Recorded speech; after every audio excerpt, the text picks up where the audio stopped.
நம்ம மக்கள் எல்லாமே வெஸ்டர்னை நோக்கி போறாங்க. அவங்க அது ஃபெயில்யூர் கல்ச்சர்ன்னு ஆல்ரெடி அவங்க டிக்ளேர் பண்ணி எல்லாருமே பார்த்தீங்கன்னா, நம்மளுடைய கல்ச்சருக்கு வெளிநாடுகள்ல போய் பாருங்க. நம்ம பக்தர்களே எத்தன 1000 பேர் தெரியுமா? இந்த மாரி யக்ஞோபவீதம் அணிந்து, ருத்ராட்சம் தணித்து, சிவ பூஜை, குரு பூஜை செய்து, உண்மையிலேங்கயா தமிழ் பக்தர்கள விட வெளிநாட்டவர்கள் இன்னும் டீப்பா இருக்கிறாங்கய்யா.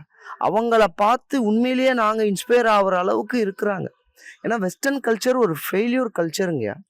இப்பதான் மக்களுக்கு புரிய வருது. அதனால கைலாசம் பார்த்தீங்கன்னா, நம்ம சுவாமிஜி பார்த்தீங்கன்னா, குடுக்கக்கூடிய இந்த அறிவியல் ஒண்ணும் அவருடைய சொந்த அனுபூதி கிடையாது. அவருடைய அனுபூதியோட அதாவது பிரமாணங்கள் இருக்கு ஐயா. இந்த பிரமாணங்கள் அப்படின்றது நடந்ததுக்கான ப்ரூஃப். இந்த பிரமாணம்ன்ற வார்த்தைக்கு என்னன்னா, ப்ரூஃப்ன்றது அர்த்தம். அதாவது பரமசிவ பரம்பொருள் சாஸ்திர பிரமாணம்னு ஒண்ணு குடுத்திருக்கிறாரு. அதாவது இத செஞ்சா இது நடக்கும்பா அப்படின்னு சாஸ்திரத்துல குடுத்திருக்காரு. அத நம்மளுடைய முன்னோர்கள், குருமார்கள் வாழ்ந்து ஆப்த பிரமாணமா அவங்களுமே அத வாழ்ந்து அவங்களுடைய அனுபூதியை எழுதி வச்சிருப்பாங்க. அதுவுமே இதுவுமே சேமா இருக்கும். அத சுவாமிஜி அவருடைய ஆத்ம பிரமாணம். அவருடைய குருமாருக்கு சுவாமிஜி சாட்சி பிரமாணம். சுவாமிக்கு நடக்கிறது ஆத்ம பிரமாணம். அவர் எங்க சுவாமி கிட்ட இருந்து நாங்க அடையிறது சுவாமிஜிக்கு நாங்க எல்லாமே சாட்சி பிரமாணம்.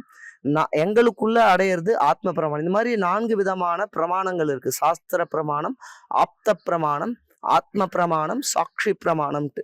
ஸோ இந்த பிரமாணங்கள் அடிப்படையில் இருக்கக்கூடிய சத்தியங்களை மட்டுமே உலகத்துக்கு கொடுப்பதால இது எல்லா உயிரினங்களுக்குமே, எல்லா மனிதன் மட்டும் இல்லை சுவாமி சொல்றது, எல்லா உயிர்களுக்கும் தீட்சை கொடுக்க வல்லதுன்னு சுவாமி தெளிவா ஆகமத்துல இருக்குன்னு விளக்குறாரு. அதனாலதான் பாருங்களேன், நம்மளுடைய சனாதன தர்மத்துல மட்டும்தான் எறும்பு பூஜிச்ச தலம், யானை பூஜிச்ச தலம், சிலந்தி பூஜிச்ச தலம்னு அந்த உயிரினங்களுக்கு கூட மரியாதை கொடுக்கப்பட்டிருக்கு.